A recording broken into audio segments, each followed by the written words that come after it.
Hindi raw world class ang kontrobersyal na Makati City Building 2. Ayon niya sa resulta ng inspeksyon ng Senate Blue Ribbon Committee at ng mga ekspertong nag-iinspeksyon sa gusali.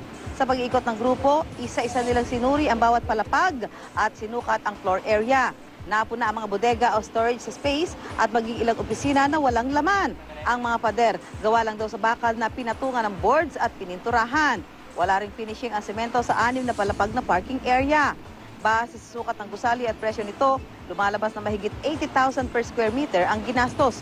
Pero sa pagsusuri ng mga eksperto, 27,000 per square meter lang ang tunay na halaga. Definitely not, no. Of course, with that price, expect a premium building. Kung world class, you can compare to any 5-star hotel o kaya yung mga 5-star condominium. Average ang ano. Hindi naman exceptional.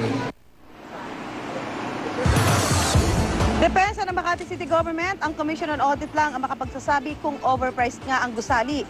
Ayon naman sa tagapagsalita ni Vice President Jojo Marbinay, ang importante ay pareho ang mga ginamit na materyales sa nakasaad sa Bill of Material nang gawin ang bidding.